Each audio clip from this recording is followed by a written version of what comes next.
Inakuaje kaka? Bwana nashukuru. Heri ya mwaka mpya. Alhamdulillah. Kaka Mao. Inakuaje bwana? Safi. Kutegemea bwana. Tupo. Heri ya mwaka mpya. Na kwako pia. Inakuaje mzee wangu? Kama kawa. Naitwa Alpha. Ndio. Wewe ndo mzee wa kuedit nini? Bwana inakuaje baba? Kama kawaida vipi? Waki. Wewe toka kule mpaka huku. Kweli. Mzee inakuaje? Fresh. Wakuitwa? Mimi naitwa Chanazi. Chanazi. Bwana sana. Mambo unacheka nini kimekufurahisha hivi? Hajajitegemea kufanya interview, yani kama nimembaka hivi. Wewe huyu. Nimemuita hapa tuje kushoot clip vyetu vichekesho. Sasa imemkutia yeye hapa. Sasa tumfukuze kweli hata kuonekana. Kwa nini usionekane? Sio la mtaani ili Mau. Sasa noma siko mtaani kwako. Aya. Tuchape na makeup artist nini? Hapana unachukua suti. Sijajua tena. Wengine kwenye interview tunataka tu wake. Mimi sina asili ya Bongo Flava. Bongo Flava si unajua kawaida yao kutokea lazima lipstick zihusike, yani midomo ing'ae, maeleni nini. Ukoge maperfume kama yanatokea vile harufu katika TV, lakini wanataka wawe hivyo. Kwa hiyo ndo na mimi nimejikuta nimeingia kwenye mfumo wao. Mambo ya kujiblandi. Ndoto yangu kubwa ni kuwa mwanamuziki na mwimbaji mashuhuri sana katika nchi yangu, na ikiwezekana hata kutoka nje ya nchi kuiwakilisha nchi na kanisa letu. Ndio. Nilijaribu kuimba Bongo Flava hivi, lakini nimeona matuta mengi, nakutana sana na viwambaza. Unatakiwa uwe na hela nyingi, kuonga, sijui kutumia mapromotion makubwa, bado kuna ushetani nini. Nikaona yani ni mie naachia. Kwa hiyo nikatoka kwenye Bongo Flava, na nilivyokuta hapa kuna kwaya nikasema kwenye Bongo Flava sioni tobo, lakini hapa kwenye kanisa sasa kupitia hii kwaya kanisa naona kabisa tundu lipo. Pumbavu sana wewe. Anza hebu subiri kwanza. Tobo ni nini? Tobo? Upenyo. Upenyo ni kitu gani? Upenyo yani kama njia. Sasa kondoo mpya unaweza ukatumia neno njia. Kwa nini unatumia tobo? Sijui upenyo. Kweli tunaweza tukabeba haya maneno tulete kwenye kanisa la Mungu. Back on Sisi Kitaa. Ugomvi wana Mau na Mkojani mimi si uwezi bwana. Kiukweli kabisa. By the way, ulikuwa unaniambia uko Bagamoyo kuanzia 2019? 2019 mimi zile karantini zote niko Bagamoyo. Ni kambi ya miaka mingi, sinema nyingi tumefanyia Bagamoyo. Huyu anajua, sinema nyingi tumefanyia Bagamoyo. Kuna namna umenunua viwanja pale nini? Uwekezaji upo umefanyika ni muda mrefu. Yangu pia na wewe mjini uonekani sana. Bagamoyo pia. Na mimi nakuaga Bagamoyo pia. Sema mwenzangu mimi nimeupdate yeye yuko polini. Mimi niko Bagamoyo mjini pale. Kama wewe bado unaendelea kujibrand kibongo flava mjini kibongo flava. Sinajua niko beach. Mimi niko beach kabisa. Yaani mimi kwangu hapa bahari pale. Samaki siweke kwenye friji. Nachukua navua mimi mwenyewe, nachukua naingiza jikoni yeye. Kwa hiyo pia aone yeye kujiupdate kama Bongo Flava na mimi. Na mimi hivyo, alafu mimi nipo karibu na Tasuba. Si unajua pale Tasuba ndio chuo cha sanaa. Kwa hiyo material nikiona kama yanapungua naenda chuo naongezwa vitu. Heri mwaka mpya my brother. Na kwako pia ndugu yangu. Mungu ni mwema. Harakati zinaendelea. Harakati zinaendelea, Mungu anasaidia alhamdulillah. Tunapambana. Mimi ni kama nitakuwa naongelea moja kati ya watu ambao walikuwa wa mwanzo kabisa kutazama comedy na kuanza kutengeneza contents. Ni nyinyi. Nilianza kuona wewe Mau kitambo, nikamwona Mkojani kipindi hicho inaitwa kinani Kipupwe. Muona bwana. Kaka msemaji wangu. Kama unanisemea. Umeona bwana. Kitambo Wakati anaso. Afu vimekuja generation afu comedy kwa inabadilika. Mmewezaje kukaa kwenye hizi generation na mabadiliko yote haya? Mimi nafikiri ni kwa sababu tunaangalia audience inataka nini kwa wakati gani.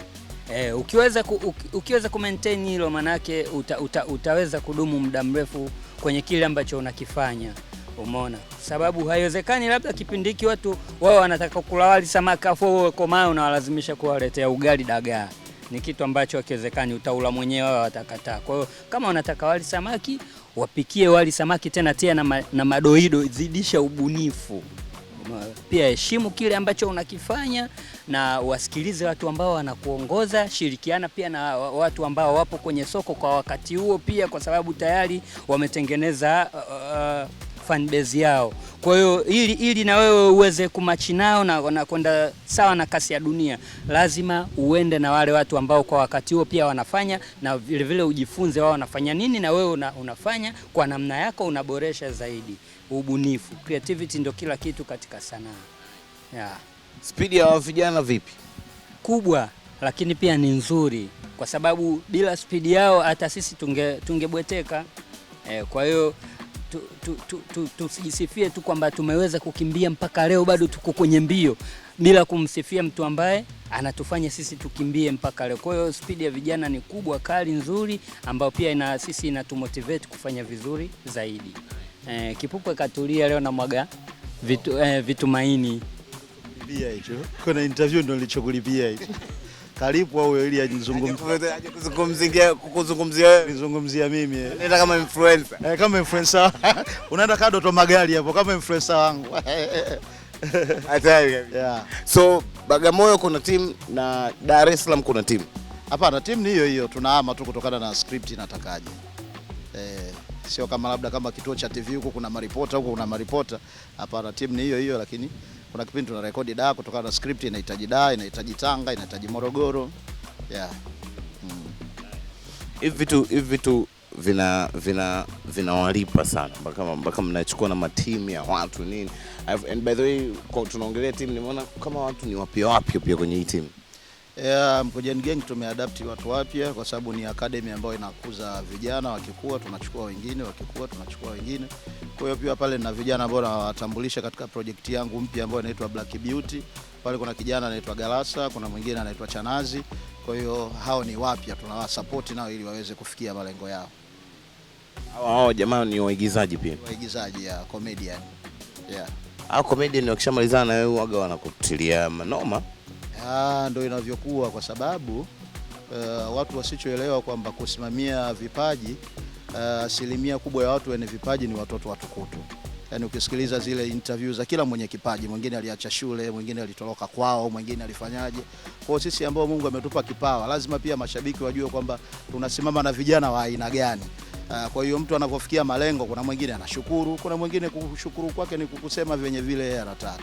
Kwa hiyo lakini sisi tunasema hawa ni watukutu. Ukimuuliza umemaliza masomo? Sikumaliza, mimi nilianza kupenda michekesho toka mdogo, nikaisha la pili sio nikafanyaje. Kwa hiyo sisi tunachukua mzigo mkubwa wa kusupport vijana ambao ni watukutu kweli kweli. Wengine walikuwa wezi, kina Nagu wenyewe wanajisifia kabisa, mimi nilikuwa mwizi na kaba watu, unafanyaje?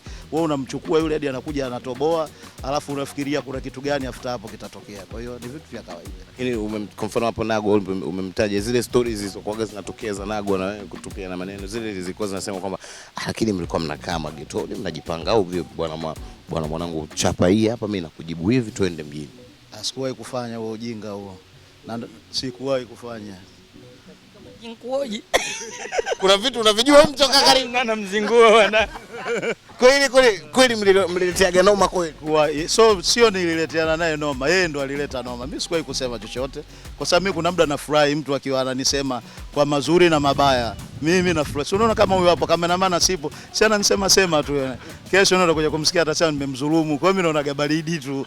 Mimi sijawahi kupanga na mtu kitu chochote.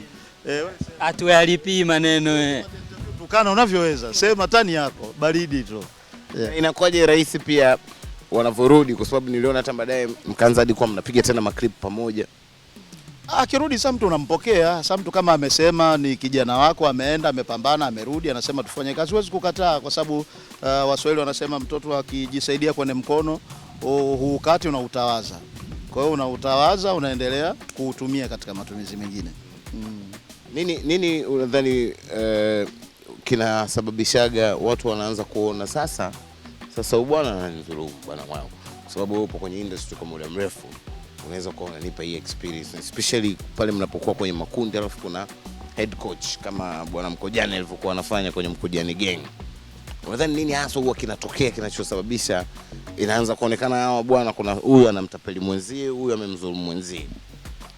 Nafikiri maneno ya watu mtaani, mashabiki, kwa sababu unapokuwa umemtambulisha na ameenda amefahamika, tayari watu wanaanza kunyosha bidhaa.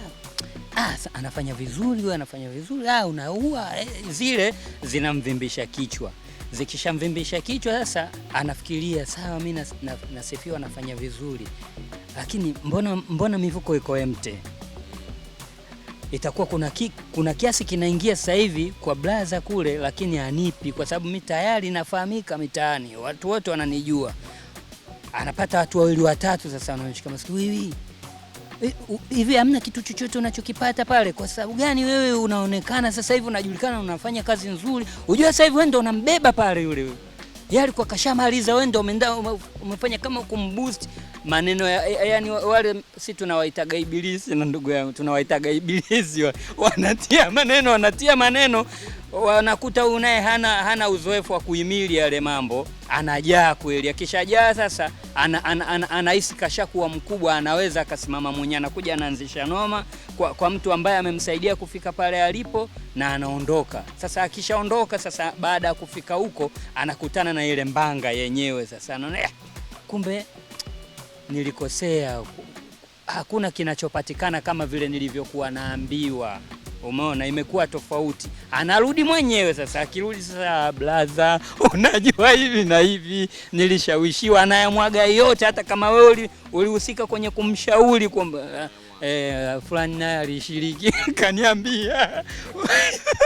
Kwa hiyo nafikiri ni ile tu pressure ya kutoweza kuhimili mambo ya kutoka kwa maibilisi. Yeah. Kuna kwenye maisha yako kuna sehemu maibilisi walishowahi kuingiza chaka kwa ushauri? Huyo tulikataa milioni 150 wewe. Acha. Huyo hapo wewe. Ile sio ibilisi. Milioni 2 imewekwa 150 ubaoni. Yeye anataka 2. Mbona mwana FNA wao wamechukua bilioni 2? Hii tunatoboa mwanangu hii. Hii ndogo mpaka leo hujapata hata karanga. Lakini kila nikimuuliza hakuna, ile ndio ile yetu ya kustafia ile. Kwa hiyo naye kuna mtu anasikiliza maibilisi pembeni. Baada ya short commercial break, nakuja kujua hii milioni 150 ilipotea poteaje hii.